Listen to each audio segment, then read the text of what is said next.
জনাব সভাপতি, খিলগাঁও ইসলামী পাঠাগার এবং সমাজ কল্যাণ পরিষদ কর্তৃক আয়োজিত 28তম বার্ষিকী ঐতিহাসিক তাফসীরুল কোরআন মাহফিল 3 দিন ব্যাপী এই ঐতিহাসিক পল্টন ময়দানে অনুষ্ঠিত হচ্ছে। আজ তার সমাপনী দিবস। এই দিবসের বিশেষ অতিথি হিসাবে আমার পাশে বসা আছেন বিশিষ্ট ইসলামী চিন্তাবিদ, রাজনীতিবিদ, সাংবাদিক, ইসলামী বুদ্ধিজীবী, জামাত ইসলামী বাংলাদেশের সম্মানিত সহকারী সেক্রেটারি জেনারেল জনাব আলহাজ কামারুজ্জামান সাহেব, হাজারাত ওলামায়ে কেরাম, উপস্থিত প্রিয় দিনদার ইমানদার ভাইয়েরা, পর্দার আড়ালের মা এবং বোনেরা, আসসালামু আলাইকুম ওয়া রাহমাতুল্লাহি তাআলা ওয়া বারাকাতুহু। আমরা আল্লাহ রাব্বুল ইজ্জত ওয়াল জালাল তার দরবারে শুকরগুজার হচ্ছি যে মহান আল্লাহ তাআলা আমাদেরকে আজ কোরআনে কারীমের আলোচনা শোনার জন্য এই পল্টন মাঠে উপস্থিত হওয়ার তৌফিক এনায়েত করেছেন। সে আল্লাহ তাআলার দরবারে শুকরগুজার হচ্ছি। আমরা সকলে পড়ছি আলহামদুলিল্লাহ। আপনারা এই মাহফিলে উপস্থিত হতে পেরে বেজার না খুশি? অল্প না বেশি? আলহামদুলিল্লাহ, কিন্তু সেরকম বেশি আওয়াজে বলেন নাই। এই পাশেই হচ্ছে স্টেডিয়াম। এখানে যখন ফুটবল খেলা হয়, ফুটবল খেলার হাকিকত হচ্ছে লাঠির কম্পিটিশন। একটি প্রচন্ড পদাঘাতে যখন বলটি গোলের মধ্যে প্রবেশ করে তখন উপস্থিত দর্শক বৃন্দ এমন জোরে গোল বলে যে অনেক দূর থেকে পরিশ্রুত হয়। এতে তাদের আমল নামে অনেক নেকি লেখা হয়, নাকি? কিন্তু আলহামদুলিল্লাহ যদি প্রাণ খুলে মহব্বতের সাথে কেউ বলে, রাসূলুল্লাহ বলেছেন তামলাউল মিজান, কিয়ামতের দিন মিজানকে পূর্ণ করে সওয়াব দেওয়া হবে। মহব্বতের সাথে বলেন আলহামদুলিল্লাহ। রব্বানা লাকাল হামদ হামদান কাসীরান তাইয়িবান মুবারাকান ফীহি ইয়া রাব্বি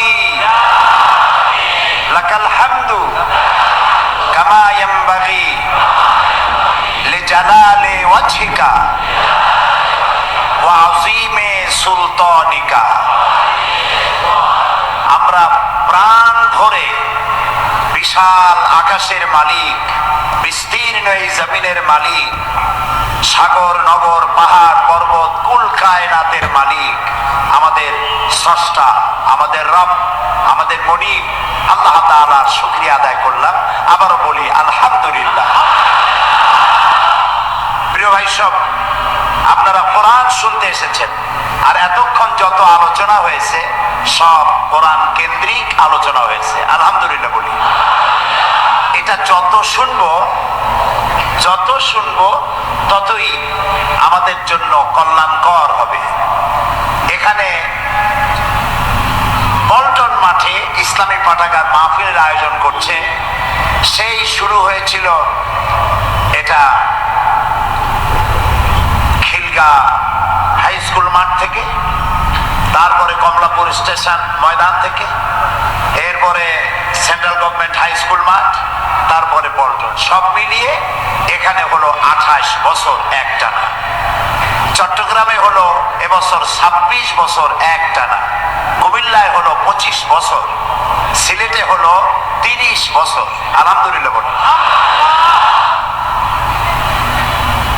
এই যে 30 বছর, আর এর আগে মাহফিল বিভিন্ন জায়গায় আল্লাহ করাচ্ছেন।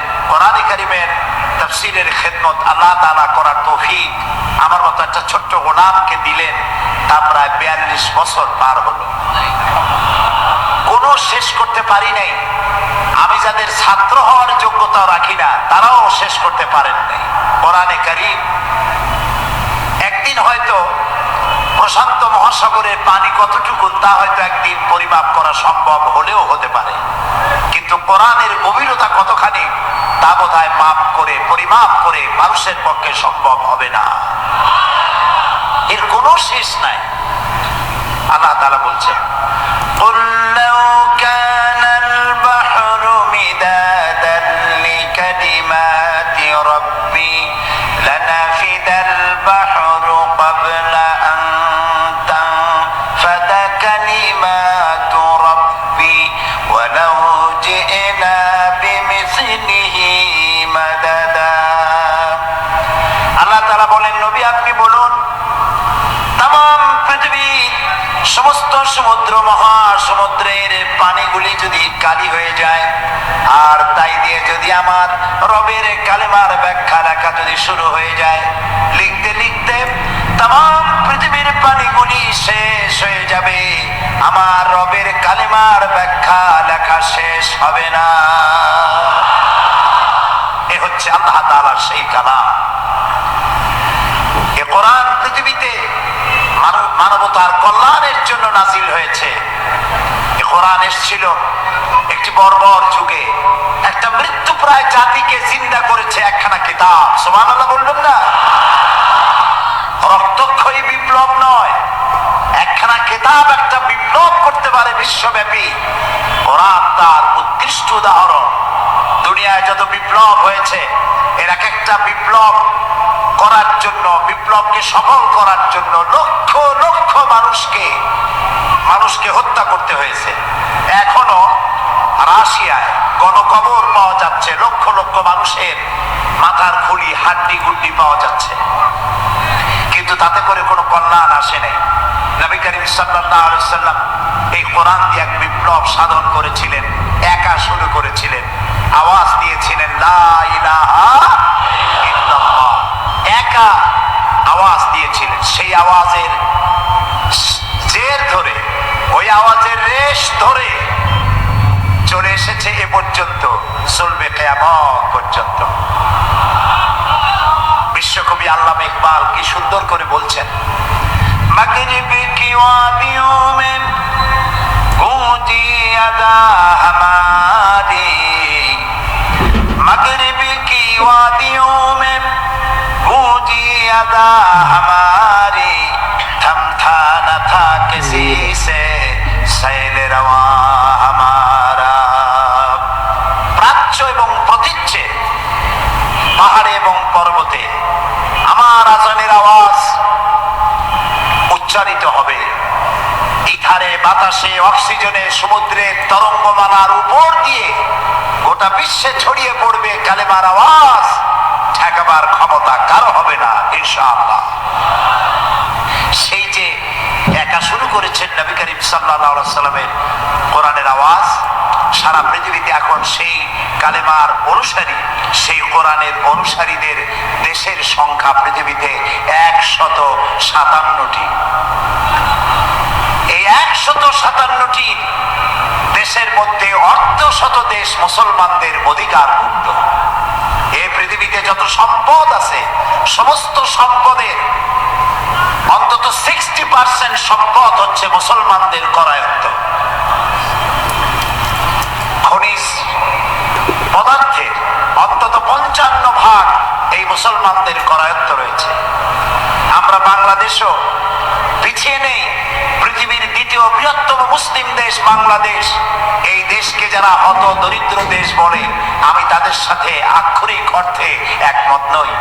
আমাদের দেশেও আল্লাহ তাআলা অনেক নিয়ামত দিয়েছেন। এখানে রয়েছে আমাদের বনজ সম্পদ, রয়েছে কৃষি সম্পদ, রয়েছে মৎস্য সম্পদ, পশু সম্পদ, রয়েছে পানি সম্পদ, সর্বোপরি রয়েছে মানব সম্পদ। অভাব নাই। অভাব যেটা, সেটা হচ্ছে সব থেকে বড় ক্রাইসিস। এই জাতির যদি কিছু থাকে, তাহলে সেটা হচ্ছে সৎ, যোগ্য, সাহসী, ইমানদার নেতৃত্বের অভাব। এই অভাবকে পূরণ পূরণ করার জন্য কোরআনের কোনো বিকল্প নাই। কোরআন এই শূন্যতা পূরণ করতে পারে। কোরআনে কারীমে আল্লাহ তাআলা বলছেন, ওয়াআনদির আশীরাতাকাল আকরাবিন, তোমার নিকটবর্তী যারা তাদেরকে তুমি, তোমার সন্তান সন্ততি তাদেরকে সতর্ক করো, জাহান্নামের আগুন থেকে তাদেরকে রক্ষা করো, আল্লাহর দিকে আহ্বান করো। আল্লাহ রাব্বুল আলামিন বলেন, ইয়া আইয়ুহাল্লাযীনা আমানু কু আনফুসাকুম ওয়া আহলিকুম নারা। হে বিশ্বাসীরা, যারা ঈমান এনেছো, শোনো, কু আনফুসাকুম, তুমি নিজেকে জাহান্নামের আগুন থেকে বাঁচাও, ওয়া আহলিকুম নারা, আর তোমাদের আহাল পরিবার পরিবর্গ সন্তান সন্ততিদেরকেও জাহান্নামের আগুন থেকে তাদেরকে বাঁচাও। আমরা কি সেই চেষ্টা করতেছি? এবার কিন্তু জবাব দিতে পারিনি। আমরা করতে পারতেছি না। আমাদের চোখের সামনে আমাদের সন্তানগুলি নষ্ট হয়ে যাচ্ছে। চুরি ডাকাতি সন্ত্রাস চাঁদাবাজ মাস্তান হয়ে যাচ্ছে, বেনামাজি হয়ে যাচ্ছে। আমরা খোঁজ খবর রাখতে পারছি না, আমাদের যুবকদেরকে আমরা কন্ট্রোল করতে পারছি না। এই জন্য আল্লাহ তাআলা বলেছেন, তোমার সন্তানদেরকে জাহান্নামের আগুন থেকে বাঁচাও। আচ্ছা, আপনার কলিজার টুকরা সন্তান রাস্তা দিয়ে বাপ বেটা দুজনে যাচ্ছেন, আপনি দেখতে পাচ্ছেন ম্যানহোলের ঢাকনা খোলা, ছেলেটা উপরের দিকে তাকায় হাঁটতেছে, নতুন ঢাকায় আসছে তো এদিক ওদিক দেখতেছে, ম্যানহোলের কাছে চলে গেল, আপনি দেখতে পাচ্ছেন ছেলেটা ম্যানহোলের মধ্যে পড়ে যাবে। এই দৃশ্য যদি দেখেন, আপনি কি করবেন? তাকায় তাকায় দেখবেন। ম্যানহোল না, যদি দেখেন আগুনে পড়তেছে, পানিতে পড়তেছে, নিজের জীবন বিপন্ন করে আপনি তাকে বুকের সাথে আঁকড়ে ধরবেন, ঠিক কিনা বলেন? তো আপনার চোখের সামনে আপনার ছেলে নামাজ পড়ে না, আমার ছেলে নামাজ পড়ে না, ধরেন ছেলে নামাজ পড়ছে না, রোজা রাখছে না, চরিত্র নাই, ঈমান নাই, নষ্ট হয়ে যাচ্ছে, অথচ জাহান্নাম থেকে ফিরাবার জন্য আমরা চেষ্টা পাচ্ছি না। আল্লাহ তাআলা আমাদেরকে সতর্ক করে দিচ্ছেন, নিজে জাহান্নামের আগুন থেকে বাঁচো আর সন্তানদেরকে জাহান্নামের আগুন থেকে বাঁচাও। হযরত লোকমান বলছেন, ইয়া বুনাইয়া আকিমিস সালাতা ওয়া আমুর বিল মা'রুফ ওয়া নাহা আনিল মুনকার ওয়াসবির আলা মা আসাবাক ইন্না যালিকা মিন আজমিল উমুর। হে কলিজার টুকরা সন্তান, আকিমিস সালাত, নামাজ প্রতিষ্ঠা করো। জোরে কর না সুবহানাল্লাহ। আমরা পিতা, আমরা এখানে অনেকে পিতা আছি, আমরা কি আমাদের সন্তানকে ডেকে নিয়ে, আমার কলিজার টুকরা যেখানেই থাকো বাবা, নামাজটা ঠিক মতো আদায় করো, এই নসিহত কি করতে পারছি? কয়জনে পেরেছি? যারা পেরেছি আলহামদুলিল্লাহ, যারা পারি নাই তওবা করতে হবে আল্লাহর কাছে। এখন থেকে আমরা আমাদের সন্তানদেরকে নামাজে উদ্বুদ্ধ করব, আল্লাহ যেন কবুল করেন, বলেন আমিন। আকিমিস সালাত। হযরত লোকমান তার সন্তানকে প্রথম নসিহত করলেন, আল্লাহর সাথে শরীক করো না। দ্বিতীয় নসিহত করলেন, ছোট্ট আমলও যদি হয় আল্লাহ কিয়ামতে উঠায় তোমারে দেখায় দিবেন, কাজেই খারাপ আমল করো না। 3 নম্বরে নসিহত করলেন, ও আমার কলিজার টুকরা সন্তান, নামাজ প্রতিষ্ঠা করো, আকিমিস সালাত। মুসলমান জীবনের সর্বপ্রথম ফরজ দায়িত্ব কি? নামাজ। বলেন না সবাই, নামাজ। নামাজ নামাজ হচ্ছে মুসলমান জীবনের সর্বশ্রেষ্ঠ ইবাদত। এই নামাজ যার নাই, কি হবে তার? বলছি, নামাজ হলো মূলত জিন্দেগি। আমরা হচ্ছি ছোট, আমরা কি বলেন? আমরা গোলাম। বলেন তো আমরা কি? আমরা যে গোলাম, সে কথা বলতে কি শরম হয়? লজ্জা হয়? কারণ এটা লজ্জা হতো যদি আমরা কোনো মন্ত্রীর গোলাম হইতাম, আমরা কোনো পীর সাহেব অথবা খাজা বাবার গোলাম হইতাম, তাহলে নিশ্চয়ই লজ্জা করতো, ঠিক কিনা বল? আমরা গোলাম কার? এক আঙ্গুল আকাশের দিকে উঁচু করে চিৎকার দিয়ে বলেন, গোলাম কার? আলহামদুলিল্লাহ বলেন, আলহামদুলিল্লাহ। আমরা গোলাম এমন এক শক্তি যার বজ্রমুঠির ভিতরে রয়েছে গোটা আকাশ আর জমিন। সুবহানাল্লাহ, কত বড় প্রচন্ড ক্ষমতা আমার আল্লাহ। কোরআন শরীফে আছে, আল্লাহ তাআলা বলেন, কিয়ামতের দিন 7টা আকাশ কাপড়ের মতো আমি ডান হাতের মধ্যে পেঁচায় নেব। সুবহানাল্লাহ, কি প্রচন্ড ক্ষমতার মালিক। তাআলা হচ্ছেন সর্বশ্রেষ্ঠ। আমরা বলি আল্লাহু আকবার, তিনি সর্বশ্রেষ্ঠ। ওই যে স্লোগানের কথাটা বলছিলাম, এই জন্য বলি আমাদের জন্মই হয়েছে আল্লাহু আকবার স্লোগান শুনিয়া, ঠিক না? আমরা যখন প্রথম পৃথিবীতে আসছিলাম মায়ের পেট থেকে, তখন আমাদের কানে কি শোনানো হয়েছিল? জোরে কর। আজানের প্রথম শব্দ কি? ইকামতের প্রথম শব্দ কি? জানাজা, জীবনের শেষ নামাজ কোনটা? এর প্রথম শব্দ কি? এর শেষ শব্দ কি? তাহলে বোঝা গেল আমার জন্ম থেকে শুরু করে মৃত্যু পর্যন্ত আমাকে ঘোষণা করতে হবে আল্লাহু আকবার। সিনার সবটুকুন শক্তি দিয়া বলেন আল্লাহু আকবার। আল্লাহ সর্বশ্রেষ্ঠ।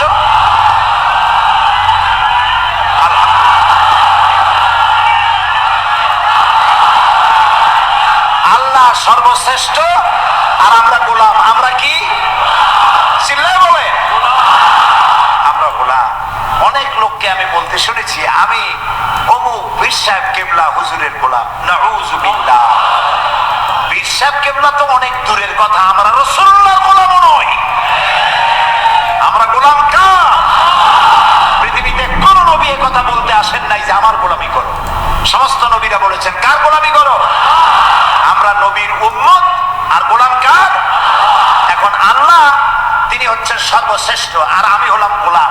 আমি যে গোলাম সেটার প্রমাণ দিতে হবে নামাজের মধ্য দিয়ে। সুবহানাল্লাহ।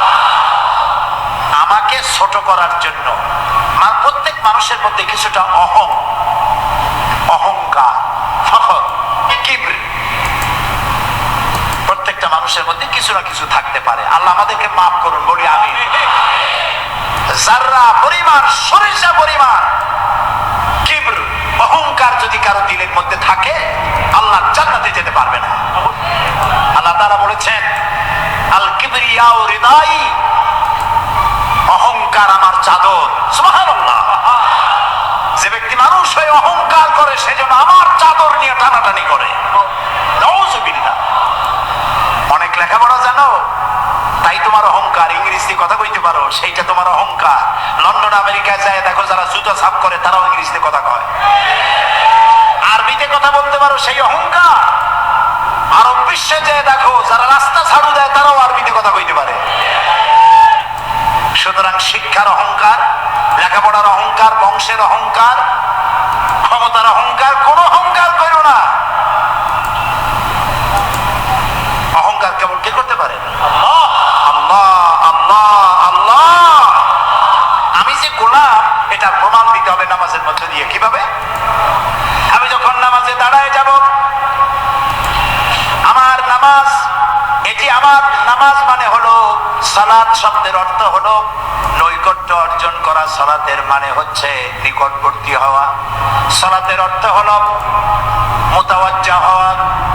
হযরত ইব্রাহিম আলাইহিস সালাম বলেছিলেন ইন্নী ওয়াজ্জাহতু ওয়াজহিয়া লিল্লাযী ফাতারাস সামাওয়াতি ওয়াল আরদা হানিফা ওয়া মা আনা মিনাল মুশরিকিন। ইন্নী ওয়াজ্জাহতু ওয়াজহিয়া লিল্লাযী, চতুর্দিক থেকে আমার মুখ ঘুরাই দিলাম সেই আল্লাহর দিকে যিনি আকাশ এবং জমিনের একচ্ছত্র অধিপতি। দাঁড়াই গেলাম কিবলামুখী হইয়া, হাত দুটো কান পর্যন্ত উঠায়া হাত বেঁধে চোখ দিলাম সেজদার কাছে। আমি আসামির মতো দাঁড়ায় গেলাম। সুবহানাল্লাহ। এখন কার দরবার? আল্লাহর দরবার।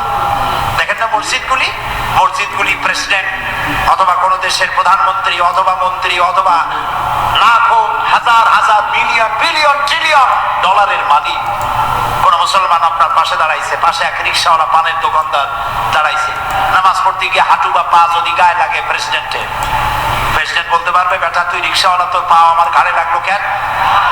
তোরে আমি দোজখে পাঠাবো? পারবে বলতে? পারবে না, কারণ এটা আপনার বঙ্গভবন না, এটা মসজিদ। আমি যখন দাঁড়ালাম তখন আমি আল্লাহর গোলাম হয়ে গেলাম। রুকুতে যখন গেলাম আমার অহংকার শেষ। সেজদা যখন দিলাম তখন মাটির সাথে আমার অহংবোধকে মিটাই দিলাম। এই কপাল সৌভাগ্যের প্রতীক, আর এই নাক মর্যাদা মর্যাদার প্রতীক। কথা বোঝেন? নাক সম্পর্কে লোকেরা বলে যে ভাই আমার তো নাক কাটা গেছে। কেমনে? এই মেয়েতে এমন কাম করছে, ভাইতে এমন কাম করছে, নাক কাটা গেছে। আসলে কি নাক কাটা গেছে নাকি? কেন বলে? মর্যাদা খাটো হয়েছে, সেই জন্য বলে নাক কাটা গেছে। লোকেরা কয় ভাই আমার তো কপাল পুড়ছে। আগুন লাগছিল, পড়লো কেমনে? অর্থাৎ ভাগ্য খারাপ হয়ে গেছে। কপালটাকে ধরা হয় ভাগ্যের প্রতীক, আর নাকটাকে ধরা হয়।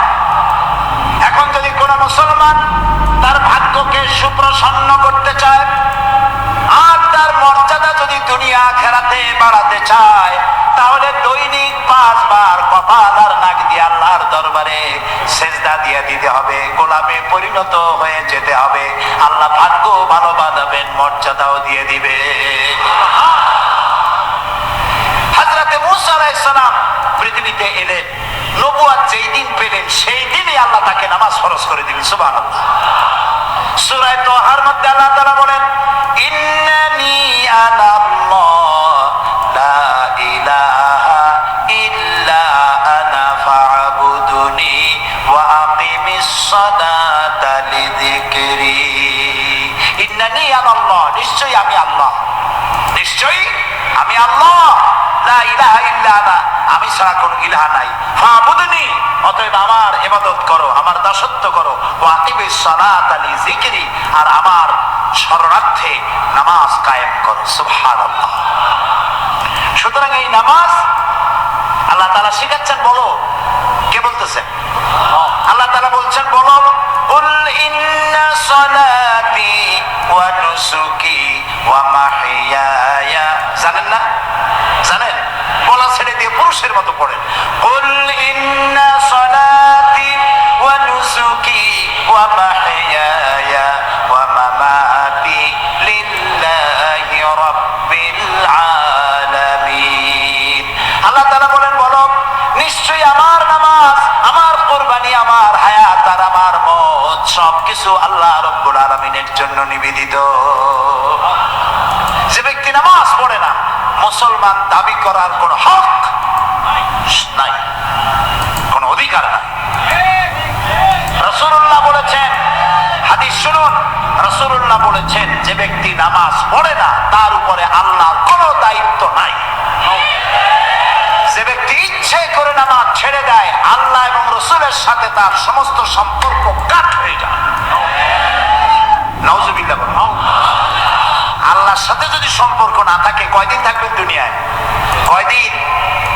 যে ধাক্কাটা লাগলো তামিলনাড়ু, শ্রীলঙ্কা, মালদ্বীপ, ইন্দোনেশিয়া, মালয়েশিয়া, যে ধাক্কাটা লাগলো মাত্র 1.5 মিনিটে সাতিয়ানাশ হয়ে গেছে। সুবহানাল্লাহ বলতে ইচ্ছে করে না?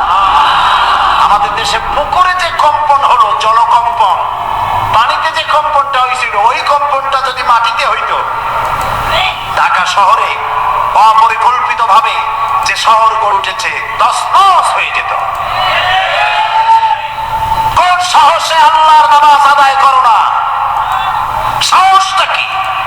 মন্ত্রী হয়েছে, এমপি হয়েছে? এরকম মন্ত্রী এমপি আল্লাহ অনেক দেখছে, এরকম অনেক প্রেসিডেন্ট আল্লাহ দেখছে। আল্লাহর কাছে এগুলি সাদা মতাও না। এই পৃথিবীর রঙ্গমঞ্চে কত লোক আসলো নাটক করতে, আর সব একের পর এক শেষ হয়ে গেল। ফামা বাকাত আলাইহিমুস সামাউ ওয়াল আরদ, বড় বড় রাজা বাদশাহ শেষ হয়ে গেল, ওর জন্য আকাশও কান্দে নাই, জমিনও কান্দে নাই, ইন্না লিল্লাহ পড়ার লোক নাই। আল্লাহকে ভয় করো, আল্লাহকে ভয় করো। নামাজ, নামাজ। মান তারাকা সালাতাম মুতাআম্মিদান ফাকাদ কাফারা, ইচ্ছে করে যে নামাজ ছেড়ে দিল কাফের হয়ে যাবে। প্রিয় ভাই সব, আমি আপনাদের খেদমতে আরজ করব, হযরতে লুকমানের এই তৃতীয় নসিহতের শেষ অংশটি করি আমরা আপনাদের সামনে যে কথা বলতে চাই তা হলো, হযরতে লুকমান বলছে নামাজকে প্রতিষ্ঠা করো আর ওয়া'মুর বিল মারুফি ওয়ানহা আনিল মুনকার, ভালো কাজের আদেশ দাও, অন্যায় কাজ থেকে মানুষকে বিরত রাখো। সুবহানাল্লাহ বলেন, সবাই বলেন সুবহানাল্লাহ। ভালো কাজের আদেশ দাও। ভালো কাজের আদেশ দেওয়া। আজকে হলো মুহররম মাস, আজকে কি আর মাত্র একদিন পরে আশুরা হবে। হযরত ইমাম হোসেন এবং তার সাথী সঙ্গী শাহাদায়ে কারবালার জন্য আমরা দোয়া করব। আমরা আমাদের মা বাবার জন্য দোয়া করব। এটা দোয়া কবুলের আজকে শুক্রবার ছিল। সুবহানাল্লাহ। প্রিয় ভাই সব, এত বড় বিশাল মাহফিল জীবনে আরেকটা পাবো কোন নিশ্চয়তা আছে কি? 3 নম্বর নসিহতের শেষ অংশ হচ্ছে, হে প্রিয় বৎস, ভালো কাজের আদেশ করবা আর অন্যায় কাজের বিরোধিতা করবা। ভালো কাজের আদেশ আমরা এখন ভুলে গেছি, করি না। অন্যায় কাজ থেকেও মানুষকে ফিরায় রাখি না। অন্যায় চোখের সামনে হয় তাও আমরা প্রতিবাদ করি না। এই প্রতিবাদী কণ্ঠ হতে হবে আমাদের। রাসূলুল্লাহ বলেছেন, মান রা মিনকুম মুনকারান ফালিয়ুগাইয়িরহু বিয়াদি ফাইন লাম ইস্তাতি ফাবিলিসানি ফাইন লাম ইস্তাতি ফাবিকলবি ওয়া যালিকা আযফুল ঈমান। আমাদের কার কতটা ঈমান আছে তা পরিমাপ করার একটা থার্মোমিটার আছে। আপনারা জানেন জ্বর মাপে যে যন্ত্র দিয়া, সেটাকে কি বলা হয়? থার্মোমিটার। দুধ মাপে, অর্থাৎ দুধের মধ্যে পানি না পিওর দুধ তা মাপার জন্য একটা যন্ত্র আছে না, ওটারে কি বলে? ল্যাক্টোমিটার। এরপরে আবহাওয়া পরিমাপ করার জন্য, বৃষ্টি হবে কি হবে না ইত্যাদি পরিমাপের জন্য একটা যন্ত্র আছে, সেটার নাম কি? ব্যারোমিটার। প্রত্যেকটা জিনিস মাপার এরকম যন্ত্র আছে। ঈমান মাপারও একটা হাদিস আছে। সুবহানাল্লাহ। ঈমানটা ফার্স্ট ক্লাস, সেকেন্ড ক্লাস আর থার্ড ক্লাস, এটা মাপার একটা হাদিস আছে। সেই হাদিসটা আমি পড়ে ফেলেছি আগে। রাসূলুল্লাহ বলছেন, তোমাদের মধ্যে যদি কেউ শরীয়ত বিরোধী কাজ কেউ দেখতে পাও, 2 হাতে বাধা দাও। কি দিয়ে বাধা দাও? বলেন জোরে। শক্তি প্রয়োগ করে বাধা দাও। ফাইন লাম ইস্তাতি, যদি তুমি তা না পারো তাহলে মুখ দিয়ে বাধা দাও। ফাইন লাম ইস্তাতি, যদি তাও না পারো অন্তরে অন্তরে ঘৃণা করো। তবে অন্তরে অন্তরে ঘৃণা করে চুপ করে বসে থাকলে হবে না, মনে মনে ঘৃণা করে হোমওয়ার্ক করতে হবে। মনের মধ্যে এই চিন্তা রাখতে হবে যে এই অন্যায় কাজকে নির্মূল করার জন্য কি করা যায়, সে সম্পর্কে পরিকল্পনা নিতে হবে। আর এটা হলো ওয়াদালিকা আযফুল ঈমান, আর এটা হলো ঈমানের একদম থার্ড ক্লাস, তৃতীয় পর্যায়। এরপরে ঈমানের আর কোনো অংশ নাই। এই জন্য দাওয়াত যারা দিবেন, কেমনে দাওয়াতটা দিবেন তাও কোরআন শরীফ শিখাচ্ছে। সুবহানাল্লাহ। ইসলাম খারাপ ব্যবহার করতে আমাদেরকে পাঠায় নাই। সুবহানাল্লাহ।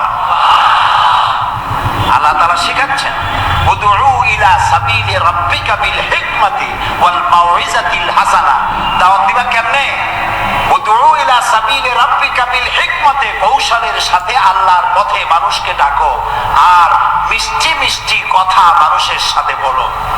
আমাদের মধ্যে অনেক মানুষ আছে খামোখাই মুখ কালো করে বসে থাকে। মনে হয় যেন এতই মুখ কালো করে বসতে, একদম খামোখা। মনে হয় যেন গতকাল তার বউ বাচ্চা 14 গোষ্ঠীর 15 জন কলেরা হয়ে মারা গেছে। আরে বাবা, মুখ কালো করে থাকো কেন? একটু হাসি মুখে কথা কও। রাসূলুল্লাহ বলছেন, হাসি মুখে কথা বললে সাদকা দেওয়ার সমতুল্য সওয়াব আল্লাহ দান করবে। এতে কোনো পয়সা লাগে না। আপনি একটু হাসি মুখে কথা বলেন মানুষের সাথে। আল্লাহ তাআলা বলেছেন, ওয়াকুলু লিন-নাসি হুসনা, মানুষের সঙ্গে ভালো ভালো ব্যবহার করো, ভালো করে কথা বলো। আপনি যদি ধমক দিয়ে বক্তৃতা করেন, ওই বক্তৃতায় কোনো কাজ হবে না। যে সোরের কাশি রোগ হয় আর যে পীরের মেজাজ খারাপ, এরা সফল হতে পারে না। যে পীরের মেজাজ খারাপ মুরিদ পাবে না, আর যে সোরের কাশ হবে সে চুরি করতে পারবে না। গোসাই কাছে আনবে, কাশি দেবে, বাড়িওয়ালা ধরিয়ে জঙ্গলের মতো চুরি করবে। দেখেন রাসূলুল্লাহর অবস্থা। আল্লাহ তাআলা বলছেন, فبما رحمة من الله لنت لهم ولو كنت فظا غليظ القلب لانفضوا من حولك। আল্লাহ তাআলা বলেন, হে নবী, আপনার প্রতি আল্লাহর করুণা হচ্ছে, আপনার প্রতি আল্লাহর দয়া হলো এই যে আল্লাহ রাব্বুল আলামিন আপনার কলিজাটাকে নরম করে দিয়েছেন। তাই আপনার কাছে যারা আসে একদম সিমেন্টেড হয়ে যায়। আর যদি আপনার কলিজাটা গরম হইতো, শক্ত হইতো, ব্যবহারটা নম্র না হইতো, তাহলে আপনার কাছ থেকে লোকেরা ছিটকে পড়তো। আচ্ছা, আপনারা দেখেন হযরত আনাস রাদিয়াল্লাহু তাআলা রাসূলের খাদেম হিসেবে যখন রাসূলের কাছে আসলেন, তখন তার বয়স ছিল 8.5 বছর। বলেন তো কত বয়স? মাত্র 8.5 বছর বয়সে বিশ্ব নবীর খাদেম হিসাবে আল্লাহ তাকে কবুল করেছে। সুবহানাল্লাহ। অত ছোট্ট ছেলে, তিনি তো ভুল করতেই পারেন। রাসূলুল্লাহ গরম পানি চাবেন, উনি ঠান্ডা পানি নিয়ে আসবেন। রাসূলুল্লাহ জুতা চাইবেন, উনি স্যান্ডেল নিয়ে আসবেন। একটা উল্টো পাল্টা করতেই পারেন তিনি, যেহেতু বয়স কম। হযরত আনাস বলেন 8.5 বছর বয়স থেকে শুরু করে 18.5 বছর বয়স পর্যন্ত একটানা 10 বছর রাসূলের খাদেম হিসাবে আল্লাহ নবীর কদম মোবারকের কাছে আমার খেদমত করার সুযোগ হয়েছিল। একটানা 10 বছরের ভিতরে আল্লাহ নবী আমাকে একটা ধমক দিয়া কথা বলেন নাই। প্রাণ ভরে সুবহানাল্লাহ বলেন। কি রাসূল আমাদের, সুবহানাল্লাহ। 10 বছরের মধ্যে এই কথা বলেন নাই, এটা কেন করেছো অথবা এটা কেন করো নাই। আল্লাহু আকবার। রাসূলের কাছে এক যুবক এসে বলছে, হে রাসূল, আমি ইসলাম কবুল করতে চাই, তা আমার অনেক বদভ্যাস আছে, মদ, জেনা, জুয়া, মিথ্যা ইত্যাদি অনেক পাপ আমি করি। আমি ইসলাম কবুল করতে পারি একটি শর্তে। শর্তটা হলো এই, আপনি আমাকে জেনা করার পারমিশন দিবেন। নাউযুবিল্লাহি মিন যালিক। কি মারাত্মক কথা, কি মারাত্মক কথা। এরকম কোন আলেম বা পীরের সামনে যদি কেউ কথা বলে, মুরিদরা তো ভর্তা বানাই দেবে কাছে। সাহাবায়ে কেরাম অসন্তুষ্ট হলেন, কিন্তু রাসূলুল্লাহ অসন্তুষ্ট হলেন না। যুবককে কাছে ডাকলেন, বললেন, আচ্ছা যুবক শোনো, তুমি যে কাজটি করতে চাও সেটা তো কোনো না কোনো নারীর প্রতি তুমি করবে। আচ্ছা, এই কাজটি যদি তোমার মায়ের সাথে কেউ করে, তুমি যা করতে চাও, এইটা যদি তোমার মায়ের সাথে কেউ করতে চায়, তাহলে তো তোমার কি অবস্থা হবে? অসম্ভব, আমি তা করতে দেবো না, জবাব করবে না। তোমার বোনের সাথে যদি কেউ করে, সহ্য করবো না। তোমার মেয়ের সাথে, তোমার স্ত্রী হলে তার সাথে, সে সব ব্যাপারে রিয়াক্ট করলো, অসম্ভব, হতে দেবো না। রাসূলুল্লাহ বললেন, দেখো, এই কাজটি তুমি যে মেয়ে লোকের সাথে করবে, সেই মেয়ে লোক তো কারো মা, কারো বোন অথবা কারো মেয়ে হবে। সুতরাং তোমার যদি এই অবস্থা হয়, তাহলে তার অবস্থাটা কি হবে? যুবক বলল, হে রাসূল, আমি বুঝতে পারিনি, আমি বেয়াদবি করেছি, আমাকে ক্ষমা করুন, আমাকে তওবা করান, আমাকে মুসলমান বানান। সুবহানাল্লাহ। ছিল রাসূলের আদর্শ। আপনারা এই কথা অনেকেই জানেন। মসজিদে নববীতে এক যুবক এসে এক বদবী, এক গ্রাম্য লোক এসে পেশাব করতেছিল দাঁড়ায় দাঁড়ায় মসজিদে নববীর মধ্যে। সাহাবায়ে কেরাম রাসূলের চোখের দিকে তাকালেন, ইশারা চাইলেন, অনুমতি চাইলেন, ভাবখানা এই অনুমতি দিলে জন্মের পেশাব করায় দেব। রাসূলুল্লাহ বললেন, না, তার সবটা আনলোড হতে দাও। এই সময় যদি তালা দেওয়া হয়, তাহলে পেশাব বন্ধ হয়ে অসুস্থ হয়ে পড়বে, অথবা আরো অনেক জায়গায় সর্বনাশ করবে। লোকটার পেশাব সব শেষ হলো, তাকে রাসূলুল্লাহ কাছে ডাকলেন। সে তো প্রমাদ গুনলো যে এইবার আমার জীবন শেষ। রাসূলুল্লাহ বললেন, আচ্ছা, তুমি যে কাজটা করছো, তুমি কি জানো এটা কি? কয় না, জানি না। রাসূল বললেন, এটি মসজিদ, এখানে আমরা আল্লাহর নামাজ পড়ি, আল্লাহর ইবাদত করি। তুমি যখন ভবিষ্যতে এইসব কাজ করবা, তুমি বাইরে গিয়ে কোথাও করবা, কোন মসজিদে, কোন উপাসনালয় যেখানে আল্লাহর ইবাদত করা হয়, সেখানে এই কাজগুলি করবা না। মনে থাকবে? লোকটি বলল, মনে তো অবশ্যই থাকবে, কিন্তু আমি মনে করেছিলাম আপনি একজন বাদশাহ, আর সত্যি যদি বাদশাহ হতেন, তাহলে যে অপরাধ আমি করেছি, এই অপরাধের জন্য তো আপনার চোখের ইশারা যথেষ্ট ছিল, আমার কল্লা তো মাটিতে গড়াগড়ি করত। এখন আমি বুঝলাম আপনি নিছক কোন বাদশাহ নন, আপনি আল্লাহর নবী, এতে কোনো সন্দেহ নয়। লোকটি ইসলাম কবুল করলেন। আল্লাহ রাসূল সাহাবায়ে কেরামদের দিকে তাকায় বললেন, ইন্নামা বুইসতুম মুয়াসসিরিন। ও সাহাবীরা, আল্লাহ তোমাদেরকে সহজ করার জন্য পাঠিয়েছেন, কাঠিন্য করার জন্য, শক্ত করার জন্য, মানুষকে ইসলাম ব্যাপারে মানুষদেরকে কঠিন মনোভাব সৃষ্টি করার জন্য তোমাদেরকে পাঠানো হয় নাই, নরম দিল করে মানুষকে সহজ করে বুঝাবার জন্য পাঠিয়েছে। হযরত লোকমান বলছেন, ওয়াসবির আলা মা আসাবাক। এরপরে তুমি সবর ইখতিয়ার করবে। সবর, ধৈর্য। ভালো কাজের আদেশ, অন্যায় কাজের নিষেধ, এর মধ্যে সবরের কথা আসলো কেন? সবরের কথা আসলো এই জন্য যে আপনি যখনই মানুষের ভালো কথা বলবেন, তখনই আপনারে মানুষে গালি দিবে, মন্দ কথা বলবে। ইসলামের দাওয়াত দিবেন, বলবে যে মৌলবাদী। ঠিক কিনা? এখন তো কিছু দল আছে আমাদের দেশে, মৌলবাদ আর সাম্প্রদায়িক ছাড়া কিছু চোখেই দেখে না, খালি কয় মৌলবাদ, মৌলবাদ, মৌলবাদ, মৌলবাদ। সাম্প্রদায়িক কি? সাম্প্রদায়িক হয়েছে? মৌলবাদ কি হয়েছে? ইসলাম ইসলাম পালন করলে, নামাজ রোজা করলে যদি মৌলবাদ হয়, তাহলে যারা গালি দেয় ওরা যদি নামাজ পড়ে তো ওরাও তো মৌলবাদী।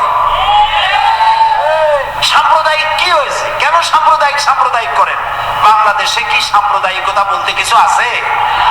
এই দেশেও যদি বলে সাম্প্রদায়িক সম্প্রীতি নাই, তাহলে সাম্প্রদায়িক সম্প্রীতি আছে কোন দেশে? ওই দেশের নামটা আমরা শুনতে চাই। বাংলাদেশ পৃথিবীর অন্যতম শ্রেষ্ঠ সাম্প্রদায়িক সম্প্রীতির একটি উজ্জ্বল দৃষ্টান্ত বহন করে চলছে এই বাংলাদেশ। আমরা 1947 সনে একবার স্বাধীন হয়েছি, আবার 71 সনে পূর্ণাঙ্গ স্বাধীনতা লাভ করেছি, ঠিক না ভাই? ওই একই 47-এ ভারতও স্বাধীন হয়েছে, আমরাও স্বাধীন হয়েছি। আমাদের দেশে 47 থেকে নিয়ে এই পর্যন্ত সাম্প্রদায়িক দাঙ্গা, কমিউনাল রায়ট, ধর্মীয় মারামারি, হিন্দু মুসলমানে সাম্প্রদায়িক মারামারি, খুনাখুনি হয়েছে বলেন? হয়ে থাকলে কোথায় হয়েছে বলেন? হয়েছে কোথাও? হয় না। আর যে ভারত আমাদের প্রতিবেশী, 1947 থেকে পর্যন্ত সাম্প্রদায়িক দাঙ্গা হয়েছে সে দেশে 20,000 বারেরও বেশি। সেটি নিয়ে কোনো মাথা ব্যথা নেই, সমস্ত মাথা ব্যথা আমাদের দেশ নিয়ে। এইখানে খালি কয় সাম্প্রদায়িক। নামাজ যদি পড়ে, লোকেরা নামাজ পড়ে, রোজা রাখে, ইসলামের কথা বলে, সাম্প্রদায়িক সাম্প্রদায়িক, মৌলবাদ মৌলবাদ, এইসব কথা বলিয়া মানুষকে আর ধোকায় ফেলা যাবে না ইনশাআল্লাহ। এখন মানুষ অনেক জাগ্রত, অনেক জাগ্রত। ইনশাআল্লাহ এই দেশে ইসলাম প্রতিষ্ঠিত হবে ইনশাআল্লাহ, ইনশাআল্লাহ। সেজন্য আমাদেরকে আরো পথ বাড়ি দিতে হবে, আরো এগিয়ে যেতে হবে। এই দেশকে অকার্যকর এবং ব্যর্থ রাষ্ট্র করার জন্য অনেকে মিথ্যা গল্প তৈরি করতেছে। দেশটাকে বদনাম করার জন্য আপনারা লক্ষ্য করেছেন কিভাবে সর্বনাশ করছে। সেটা হচ্ছে হরতালের নাম করে, হরতালের দিনে মেয়ে লোকগুলিকে রাস্তায় নামানো হচ্ছে। এই যুবতী মেয়ে লোকগুলি তারা রিক্সা লাঠি দিয়া জাম করে উঠে ফ্লাইং কিক মারতেছে রিক্সার উপরে, কি এক বাংলা কইয়া, তারপরে ইট মারতেছে পাথরের উপরে, কি বলে, বাসের উপরে, আগুন জ্বালায় দিতেছে। রিক্সার আরোহী নামাইয়া মেয়ে লোকেরা থাপড়াইতেছে। নাউযুবিল্লাহি মিন যালিক। আমি জানি না এইসব মেয়ে লোকদের অভিভাবক আছেন কিনা। যদি থাকেন তাহলে অনুরোধ করবো আপনারা আপনাদের মেয়েদেরকে ঠেকান, আল্লাহর রাস্তা ঠেকান। মুসলমান মেয়েদের এগুলি কাজ নয়। তার মানে হচ্ছে ওই দলের পুরুষেরা দেখছে যে আমরা ব্যর্থ হয়ে গেছি, এখন মেয়ে লোক না নামারে কোনো উপায় নেই। আমরা অনুরোধ করব, ঢাকা পৃথিবীর দ্বিতীয় বৃহত্তম মুসলিম দেশ, বাংলাদেশের রাজধানী। এই দেশের ইজ্জত আপনারা দয়া করে নষ্ট করেন না। টেলিভিশনে এইসব ছবি দেখানো হয়, বাংলাদেশে সীমাবদ্ধ থাকে না।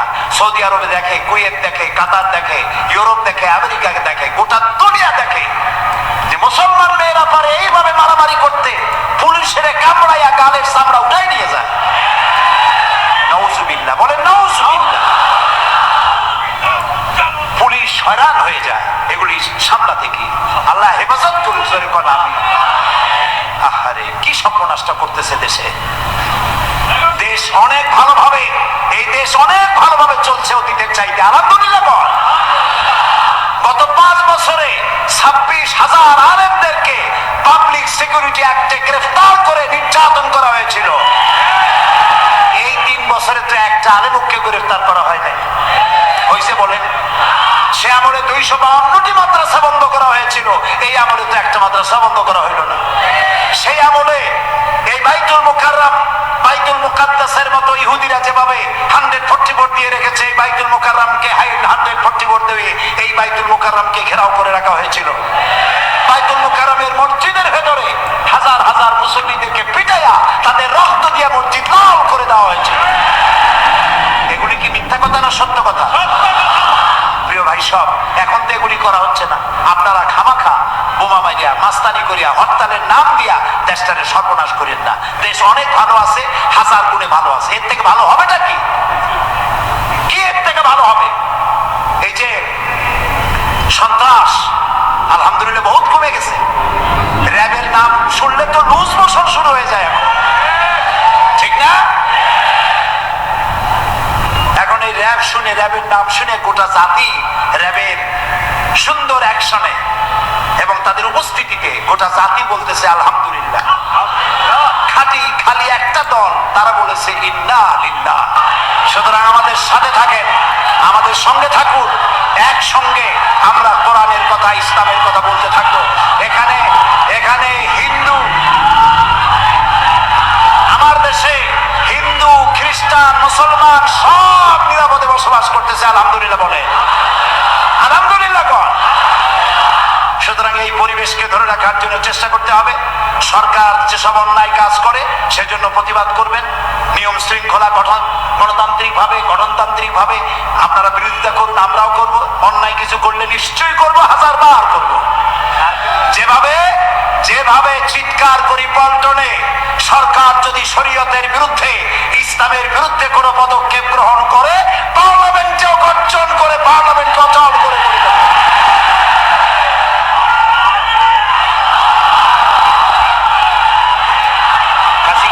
নিজের নাক কেটে পরের যাত্রা ভঙ্গ করার যারা করেন, চেষ্টা করেন, আল্লাহকে ভয় করুন, আল্লাহ তাআলাকে ভয় করুন। এই বাংলাদেশ পৃথিবীর দ্বিতীয় বৃহত্তম মুসলিম দেশ। হিন্দু, মুসলমান, খ্রিস্টান, বৌদ্ধ সবাই শান্তিপূর্ণ পরিবেশে আমরা আছি এবং ভবিষ্যতে আরো ভালো হবে ইনশাআল্লাহ। মোনাজাত করব, মোনাজাতের জন্য দাঁড়ানো ভাইরা এবার বসেন। সমস্ত দাঁড়ানো ভাইরা যার যার জায়গায় বসুন। আমরা এখন মোনাজাত করব আমাদের দেশের জন্য, দোয়া করব ইরাকের জন্য, দোয়া করা হবে আমাদের সুদান, কাশ্মীর, সারা পৃথিবীর মুসলমানদের জন্য। দাঁড়াবেন না, দাঁড়ায় কি দেখবেন? একজন আরেকজনের কল্লা ছাড়া দেখার কিছুই নেই। বসেন এবং মোনাজাতে অংশ নিন। রব্বানা যালামনা আনফুসানা ওয়া ইন লাম তাগফির লানা ওয়া তারহামনা লানাকুনান্না মিনাল খাসিরিন। সবাই পড়েন আমার সাথে, রব্বানা যালামনা আনফুসানা ওয়া ইন লাম তাগফির লানা ওয়া তারহামনা লানাকুনান্না মিনাল খাসিরিন। আয় আল্লাহ তাআলা, লাখো জনতা নিয়ে কোরআনে কারীমের তাফসীরের মাহফিলে গুনার বোঝা মাথায় নিয়ে তোমার দরবারে হাত তুলেছি। রব্বুল আলামিন, দয়া করে মেহেরবানি করে আমাদের জিন্দেগীর সকল গুনাহ খাতাকে মাফ করে দাও। আয় আল্লাহ তাআলা, জেনেও গুনাহ করেছি, না জেনেও করেছি, বুঝেও করেছি, না বুঝেও করেছি, ছোট বড় বহু গুনাহ দিয়া জীবনকে ভরে ফেলেছি। মাবুদ গো, দয়া করে মেহেরবানি করে আমাদের জিন্দেগীর গুনাহ মাফ করে দাও। আয় আল্লাহ তাআলা, আমাদের মধ্য থেকে মা বাপ যদি দুনিয়া থেকে বিদায় হয়ে গেছে, আল্লাহ তাআলা মা বাপের কবর গুলিকে জান্নাতের টুকরায় পরিণত করে দাও। রব্বুল আলামিন, আমাদের আব্বা জান যাদের মারা গেল, কত কষ্ট করে আমাদেরকে মানুষ করেছেন, লেখাপড়া শিখিয়েছেন, জায়গা জমি করেছেন, বাড়িঘর করেছেন, যাওয়ার সময় একদম খালি হাতে চলে গেছেন। বছরের পর বছর, যুগের পর যুগ চলে গেল, কবরের ভিতরে কোন হালতে আছে জানি না। আল্লাহ তাআলা, আমাদের বাপ জান মারা গেছে, এই কবরটাকে জান্নাতের টুকরা বানাও। রব্বুল আলামিন, আমাদের জনম দুঃখিনী গর্ভধারিণী মা যাদের বিদায় হয়ে গেল, আল্লাহ তাআলা মা যাদের বিদায় হয়েছে, কবরটাকে বেহেশতের বাগান বানায় দাও। মা আমাদেরকে পেটে নিয়ে কত কষ্ট সহ্য করেছেন, ডেলিভারিতে কষ্ট বরদাস্ত করেছেন, 2-2.5 বছর পর্যন্ত বুকের দুধ খাওয়াইয়া মানুষ করেছেন। আল্লাহ তাআলা বিরক্ত হন নাই, মারধর করেন নাই। ওই মা যার বিদায় হয়ে গেল, কবরটাকে বেহেশতের টুকরা বানায়। রব্বির হামহুমা কামা রব্বায়ানি সগীরা। সবাই পড়েন, রব্বির হামহুমা কামা রব্বায়ানি সগীরা। আবারও পড়েন, রব্বির হামহুমা কামা রব্বায়ানি সগীরা। আয় আল্লাহ তাআলা, तमाम পৃথিবীতে আজ মুসলমানদের উপরে চরম জুলুম চলতেছে। ইরাকের মুসলমানেরা আমাদের আত্মীয় স্বজন কেউ হয় না, বাবা খালু মামা কিছুই হয় না। ইরাকের মুসলমানদের সাথে আমাদের ইমানের সম্পর্ক, আল্লাহ তাআলা একটা স্বাধীন দেশ তছনছ করে দিল। অস্ত্র তালাশের নাম করে পবিত্রা সতী সাধ্বী মেয়ে লোকের গায়ে হাত দিল। মুসলমানদেরকে কয়াত করিয়া কারাগারের ভিতরে মুসলমান বন্দীদেরকে উলঙ্গ করে মুখের উপরে কাফের সৈন্যরা পেশাব করে দিল। কুত্তার বেল্ট মুসলমানের গলায় পরাইয়া রাস্তায় রাস্তায় টানলো। মাবুদ তুমি দয়া করে মুসলমানদের দিকে আর একবার রহমতের নজরে তাকাও। আল্লাহ তাআলা ইরাকের মুসলমানদের হাতে ইরাককে উঠায় দাও। গোটা দুনিয়ার মুসলমান দেশগুলিকে যে জালেম আল্লাহ তাআলা নাস্তানাবুদ করার জন্য পরিকল্পনা নিয়েছে, আল্লাহ তাআলা ওই জালেমকে তোমার গজবের হাতে আমরা সুপর্দ করে দিলাম। রব্বুল আলামিন ওই জালেমকে তোমার গজবের হাতে আমরা সুপর্দ করলাম। রব্বুল আলামিন কাশ্মীর, সুদান, আফগান, ইরাক, দুনিয়ায় প্যালেস্টাইন সহ দুনিয়ায় যত জায়গায় মুসলমানেরা বিপদে আছে, আল্লাহ তোমার